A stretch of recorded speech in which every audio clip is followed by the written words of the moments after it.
नमस्कार जय जगन्नाथ समस्त को स्वागत कर मोर यूट्यूब चैनल को ये जो रिक्वायरमेंट आसी जो एडवर्टाइजमेंट आपणकर आसला यहाँ आपणकर नवरंगपुर जिलार जोटा कि जिला प्रकल्प कार्यालय तरफ आसला एपणकर पोस्ट रही वार्डन पोस्ट रही से भी पुणी आपणकर कस्तूरबा गांधी बालिका विद्यालय तरफ आसी कहीं बहुत पिला मत कमेंट सेक्शन में पचारुंट कि आमर जो जिला रही से जिला तरफ केवे आमर वैकेंसी गुड़िक आसो से जोटा कि अनुरोध रही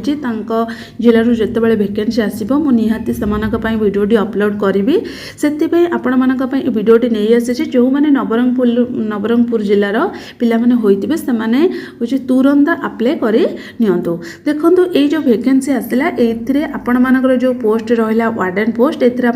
एलिजिबिलिटी क्राइटेरिया कौन रही सहित आपण मानकर एजुकेशन क्वालिफिकेशन तापर लास्ट डेट केते पर्यंत रही कौन सब डिटेल्स रही मुझे वीडियो रे जनईदेवी तापर आपण जानी रखु ये जो पोस्ट रही यहाँ आपण मानकर कॉन्ट्रैक्चुअल बेसिस माने यहाँ आपण मानकर परमानेंट नुह तापर जो रिक्वायर्ड डॉक्यूमेंट कौन सब दरकार ए लिखा जाए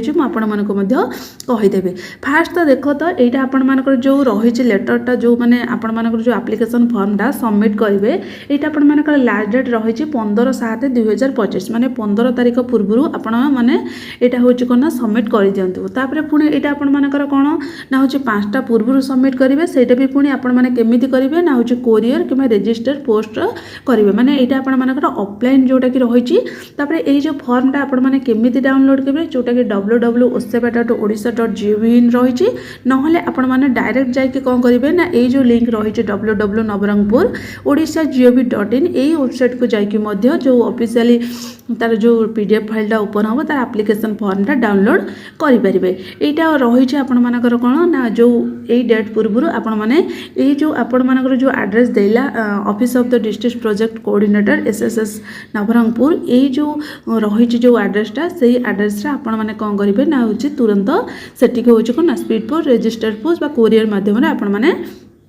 पठे पारे तापर आपण मानकर जो रही जो एजुकेशन क्वालिफिकेशन ये मुझे देखई दूसरी देखूँ जोटा कि आपण मानकर रही नेम ऑफ द पोस्ट रहा वार्डन पोस्ट रहा दुईटी पोस्ट बाहरी एपर मानकर केवल फीमेल मैंने अप्लाई करेंगे जोटा कि 30 ରୁ 50 वर्ष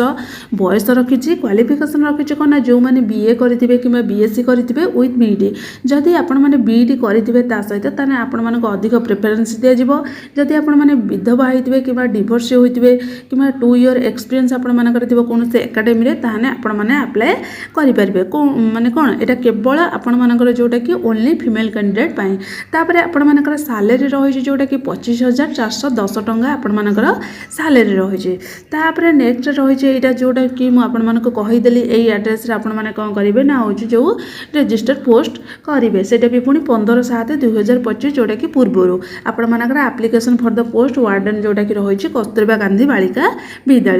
तापर नेक्स्ट रहा आपण मानकर जो एप्लिकेशन फॉर्मटा रही से आपण मैंने केमिति फिलअप करेंगे पूरा आरंभ रू शेष पर्यटन मुझे आपण मानक जनई दूसरी देख प्रथम तो आपण मानकर जो रही नेम ऑफ द फुल जो आपण मानकर नामटा से ब्लॉक लेटर लिखे तापर आपण मानकर जो मैंने मैरिड करेंगे से हूँ हजबैंड नेम लिखे जदि मैरिड कर अनमेरिड थे ताने फादर्स नेम लिखे परमानेंट एड्रेस आपण माने देबे एटी प्रेजेंट एड्रेस देबे तापर नेक्स्ट रहिला कांटेक्ट नंबर आपण मानकर मोबाइल नंबर एटी कौन करेंगे ना हूँ मोबाइल नंबर लिखे तापर हूँ जेंडर जोटा कि फीमेल तापर मैरिड कि अनमेरिड लिखे तापर डेट ऑफ बर्थ जोटा कि प्रूफ सहित माने आपण मानकर जो मैट्रिक सर्टिफिकेट जो डेट ऑफ बर्थ देथिबो से डेट ऑफ बर्थ एटी आपण माने लिखे तापर आपण मानकर रहिला as on the date of advertisement कौन ना जो डेट रे आपण मानकर एडवर्टाइजमेंट आसीची सेही अनुसार आपण मानकर बयस बर्तमान केते ये लिखे तापर ये आपण मानकर रही जोटा कि फोटो ये मारे कॉपी गोटे फोटो ये लगेबे तापर एजुकेशन क्वालिफिकेशन मुझे आपण मानक कहली जमी एजुकेशन क्वालिफिकेशन कौन दरकार ना जो मानकर हूँ बीए कर बीएससी कर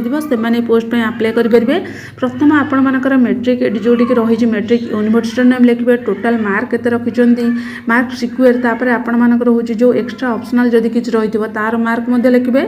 परसेंटेज मार्क रखिए तापर ईयर ऑफ पासिंग तापर रिमार्क है सेमती +2 रे लिखे +3 रखिए जब बीईडी कर बीईडी भी लिखे अदर्स जब अन्य कौन क्वालिफिकेशन थी से गुड़िक लिखिपारे एक्सपीरियंस जदि रही जेकोसी एक्सपीरियंस हो ये मेंशन कर परिबो। तापरे आपण मानकर एठी प्लेस लिखिबो, तापरे होची डेट लिखिबो, तापरे एठी आपण मानकर फुल सिग्नेचर जो कैंडिडेट रहिला तार होची फुल सिग्नेचर एठारे लिखिबो। ताने आपण मानकर जो रहिची ए जो रहिला आपण मानकर एडवर्टाइजमेंट एटा आपण मानकर कोन ना होची जोटा कि एप्लीकेशन फॉर्म जोटा कि रहिची एटा आपण मानकर रजिस्टर पोस्ट हबो। सेटा भी पुण आउ थरा एड्रेस कहि दउची को एड्रेस रे आपण माने सबमिट करबे ना होची office of the district project coordinator SSS Nabarangpur AE address रे आपण मानकर जमिति रजिस्टर पोस्ट हबा दरकार हैला। सेटा भी पुणी लास्ट डेट देइछि 15/7/2025। द एप्लीकेशन जदि रिसीव्ड माने हुए जोटा कि डेट परे ताने आपण मानकर जोटा कि एप्लीकेशन फॉर्मटा कोन होई जबो ना रिजेक्ट होई जबो, किंतु ता पूर्वरु जाई कि आपण मानकर एप्लीकेशन फॉर्मटा पहुंचबा दरकार। एई सब डिटेल्स आपण मानकर थिला। तापरे एटा जो आपण मानकर रहिछि जो पोस्टटा एटा आपण मानकर मार्क बेसिस अनुसार पोस्ट